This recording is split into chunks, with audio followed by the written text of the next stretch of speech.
সাভারে এইচএসসি উত্তীর্ণ শিক্ষার্থীদের সংবর্ধনা দিল ইউনিভার্সিটি অব সাউথ এশিয়া। বিস্তারিত তথ্যচিত্রে মোহাম্মদ আসিফুজ্জামান আসিফ।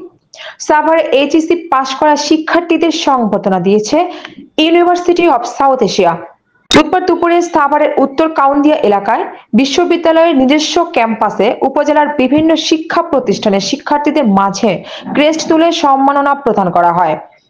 অনুষ্ঠানে প্রধান অতিথি হিসেবে উপস্থিত ছিলেন ইউনিভার্সিটি অব সাউথ এশিয়ার উপাচার্য professor doctor M A Wadud Mondal. তিনি শিক্ষার্থীদের ভবিষ্যৎ সাফল্যের জন্য শুভকামনা জানান এবং উচ্চশিক্ষায় এগিয়ে যাওয়ার আহ্বান জানান। এ সময় বিশ্ববিদ্যালয়ের রেজিস্ট্রার ডিন সহ সাভার উপজেলার 13টি কলেজের শিক্ষকরা উপস্থিত ছিলেন। সংবর্ধনা অনুষ্ঠানের অংশ হিসেবে সেখানে 7 দিনব্যাপী প্রাণবন্ত ফল ফেস্টিভ্যাল এরও আয়োজন করা হয়। এবং আতাউর রহমান স্যারকে আগে নিজেটা নেন, তারপরে আমরা আতাউর রহমান স্যারটা নিলাম।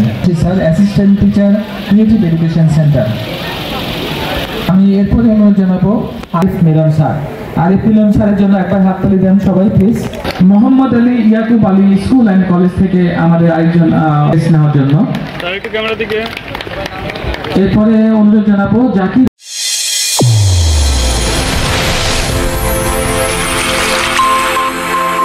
চ্যানেল A1 হৃদয়ের স্পন্দন।